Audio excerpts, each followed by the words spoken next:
What's up, guys? I'm back for another SmackDown review. I just got home from the gym. I watched the whole thing on my phone at the gym, actually. SmackDown actually just ended like 19 minutes ago. It's 10:19 and at 10 o'clock. I'm recording right after the show this time. I was just ready. I was ready to record. I'm actually pretty awake right now, so I honestly might also be streaming Last of Us tonight. As soon as I'm done editing, I'm gonna stream it. So if you guys want to watch me, I'll probably be live by the time this is uploaded. So yeah. Anyway. SmackDown, solid show. This is the August 21st episode, 2026. So yeah, again, solid show. I enjoyed it. There was only like one promo on the show, so it was actually very match heavy throughout the show. The whole show was very match heavy. It was like one promo that opened the show, and that was about it. Not much of an intro here. That's really all I got. Let's get started. So we kick things off with. Sorry, let me open my notes. Backstage. Sami Zayn's complaining to the Aldis SmackDown GM about how he doesn't get justice and when does he get a rematch for the WWE Championship. Aldis wants to say go earn it, but he throws Finn Balor, Gunther, and Kevin Owens in his way. Then last week he gave him another match to earn it despite his broken hand. He took it, put his boot on, still doesn't get his match because Randy Orton got involved. If Sami Zayn, that's apparently news going around, he has a broken hand. That's why he hasn't wrestled in a couple weeks. Sami rants about Randy. Randy's right behind him, listening. Randy says, keep talking, wants to see where it's going. Then Cody Rhodes' voice rings out from the screen nearby. Randy wants to go out to the ring. Cody's in the ring calling Randy out. And Aldis is like, no, we'll handle this. Stay in here, Randy. Randy doesn't care. Cody Rhodes is out in the ring, and Randy Orton enters. Randy says, they got a time and a place, and he's gonna whip Cody's ass in front of his family, who no doubt will be sitting in the front row. He doesn't need to do it now. He's got his date in 2 weeks. And then Cody tries to get him into fighting now, and Aldis says, you're not going to do it, and he's sick of fans and officials being put in danger, and he's tired of being disrespected himself personally. At Sunday Night Main Event, they could tear each other apart. And if either of them lay a finger on the other before then, like last week, mark his words, neither of them will ever get another shot at the WWE Championship, and you can take that to the bank. He said he's dead serious, and asks if they want to screw up his show or do they want another title shot. Randy Orton says, there's no way in hell he's going to get in the ring and jeopardize his 15th World Championship, so you can call him Mr. Professional. Randy turns to Cody and says he heard him say something about finishing what they started last week, and he was ready to smash Randy's head like a grape when the show went off the air, and he didn't do it because he knows Cody Rhodes can't live with himself if he did it. But Randy swung the chair because he has no such compunctions. I don't know what that word is. He knows how to go there and get things done. How to be the worst version of himself. But Cody is and always will be a good guy. He's not the American Nightmare. He's the American Daydream. 2 weeks ago, Cody asks who's going to kill the Legend of Randy, and Cody didn't answer the question because he knows it's not going to be himself. And Cody talks now and tells Randy he's operating on a very dangerous assumption, and he's still wearing makeup to cover where Randy kicked him in the head at WrestleMania, and he's learned from his heroes, his friends, his enemies, and Randy himself. Say he goes and wins number 15. Number 16 beats every record. It is the greatest of all time. He'll still come back to Cody because QB1 is the one who kills the Legend Killer. And that's not a prediction, it's a spoiler. Stealing Paul Heyman's line over here now. Solid, good opening promo. And like the only real promo of the show. Now we go backstage. The new WWE Tag Team Championship last week, the MFTs, Tama, Tonga, and Tonga, they're in the back with Haku. Saying, they got a promo at the camera saying he doesn't see anyone talking trash now. Tama Tonga says that. And Tonga adds that the tag titles belong to them, and they're ready for anyone to step up and challenge them. Tama says if Damien Priest and R-Truth want the tag titles, they need to step up. Haku rolls in and says some stuff in Tongan language and says now it's time to show them who the motherfucking Tongans are. And now that match is next, and Damien Priest and R-Truth getting their rematch. So we're going to go set that up now. So this is the Tama Tonga and Talla Tonga having their first title defense here in the reign, and they're giving Damien Priest and R-Truth their tag team title rematch here. They lost the title last week. So because they just won them last week, this reign is obviously only 7 days long so far, and it's the first defense. Really good rematch here. Toward the end, Haku's there and ringside, and pretty much just the MFTs just win. They retain. That's all I could say. They win by Red Cross. That's the finisher. Tonga pins R-Truth.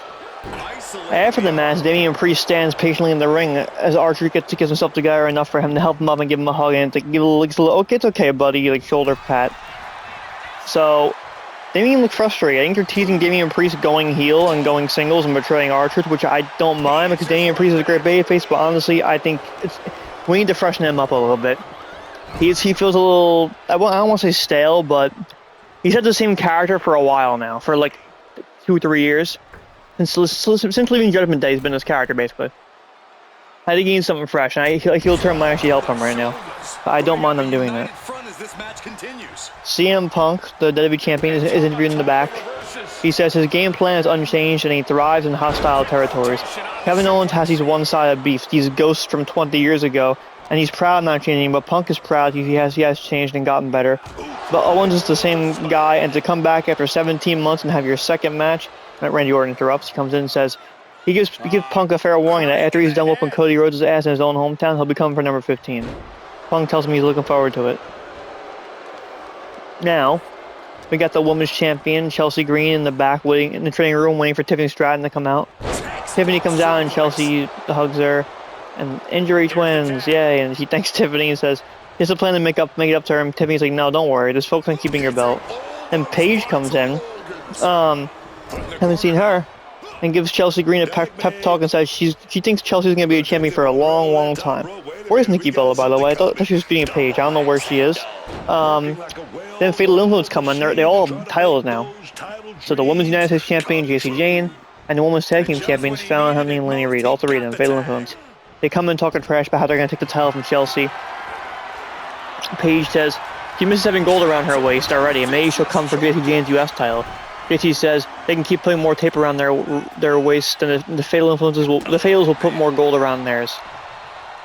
Then we get Blake Monroe in the back, and she says she's mad she's now fighting for the championship in her first match against Chelsea, but now she's stuck here shuffling through a rack of clothes trying to find something to wear to fight Giulia tonight. Yeah, they announced on the preview. Blake's having her official main roster match tonight against Giulia in ring debut. The interviewer tells her she thinks Blake will look great in anything she picks, and Blake is like, you're right. And then we go to the ring. I'm not even going to change the match and spectate this one because it wasn't even a match. A little annoying. Giulia comes out and Blake Monroe blindsides her on the ramp and beats her up. And the match never happens. Yep. That's annoying, but whatever. Next we get Alexa Bliss and Charlotte backstage chatting when Tatum Paxley comes in and says, who's Mary? And is she meant to bring her home blood? Bloody Mary reference. Jade Cargill and me and Beef have that group come in and they call Charlotte pathetic for needing this little freak show to help her out. Tatum asks if they're here to go get a brunch and which one of them is Mary because she needs her blood. Charlotte says Tatum's awkward, doesn't understand personal space, but she's with Charlotte and Alexa, so back off. Jade and her baddies challenge Tatum to a match for next week, and then Paxley is excited, and that's it. I forgot, there's actually one more second promo on the show. My bad, guys. It's about to happen right now.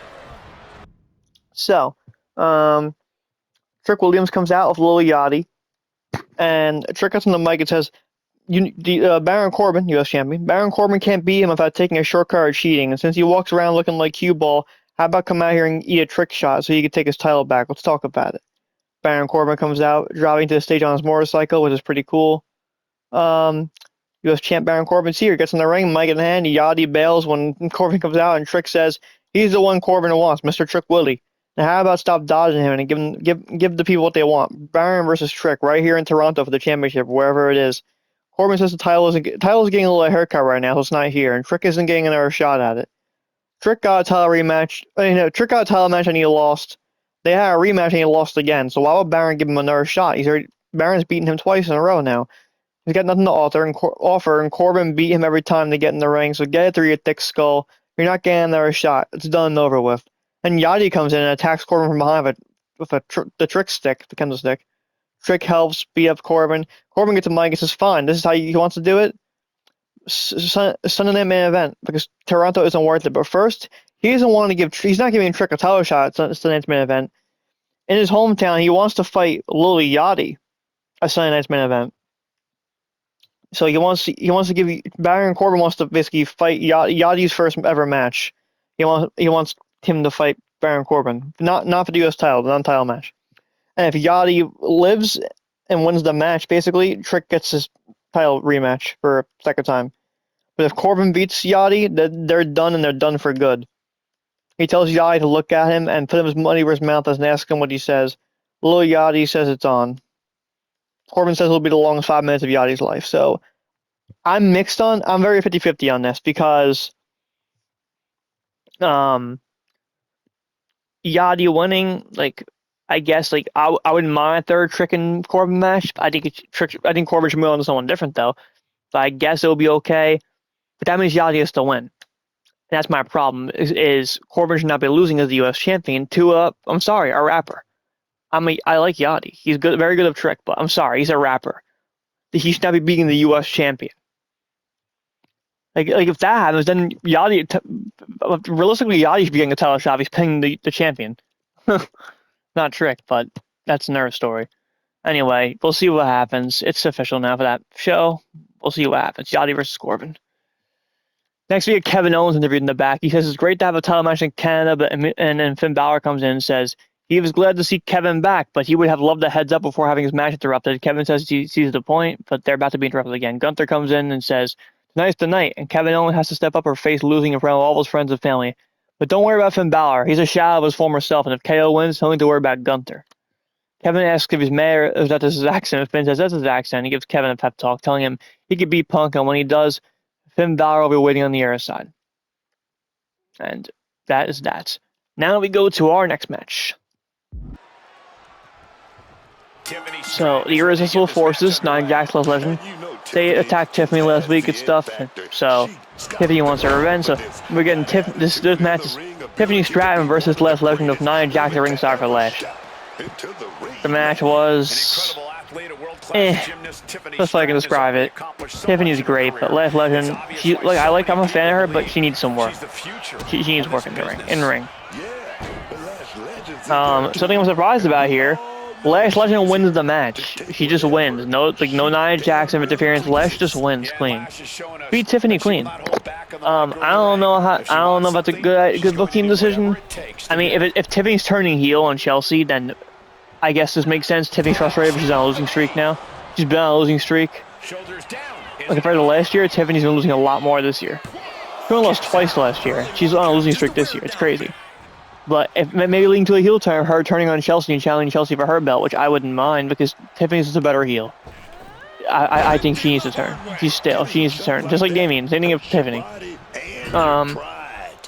Anyway, after the match, Nia Jax attacks Tiffany and with Lash, and then Chelsea Green makes a save, Kendall's stick in hand, she runs them off and checks on Tiffany, and that's that.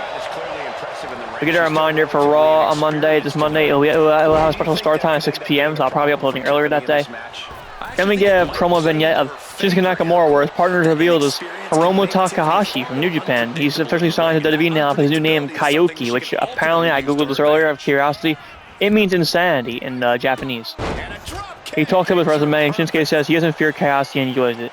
Kaioki says he wants more gold, more madness, more. Shinsuke says when strong style and madness collide, there'll be an explosion and the clock is ticking. Fun. And they want the MFTs and tactiles. So, now we go to the main event. The main event is WWE Champion CM Punk defends the title against Kevin Owens in Kevin's hometown, Toronto, after earning the number one contendership at SummerSlam. CM Punk's reign. One second. His reign, as of today, is 47 days, and this was his second defense. Really good match. This match delivered. It was really good. It was Kevin's hometown. So it was great. It was a great crowd.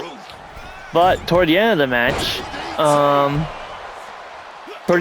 Sami Zayn comes out and behind the rest back, and it throws CM Punk into the ring post. And he basically Sami grabs the title and slides in the ring, gives Kevin a pep talk. Kevin picks the belt up and waits for Punk to get it, but Sami can't be patient and gets him the apron to tell him to do it. Kevin says, not this time, not like this. He wants to do this himself, he can do this, but then Sami clocks him in the head at the belt. And because of that, Punk is GTS and wins, and pins Kevin to go to sleep, and Punk retains the championship. After the match, Punk takes a bow to Toronto. Sami gets up and slides in the ring and lays Punk out of a belt shot. Then Sami lays Kevin out too. Punk's on his knees, and Sami clocks him with the belt again. And Sami's yelling at him, but stealing the title from him, and stands tall, shaking the belt around and ranting. And Sami looks a little upset. He looks like Kevin Owens like regret and upsetness, but he wants the title. He didn't want to do this, basically. But yeah, it looks like we're gonna get Sami and Sami and Punk, which could be fun. But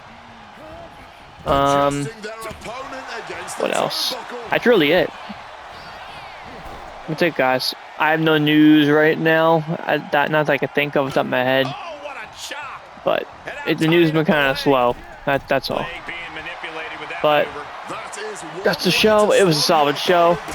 And that's it. I may be streaming Last of Us tonight. I don't know. And I'll be back for the podcast this Monday on for Raw. That's it. See you guys next one. Thanks for listening and watching. Peace.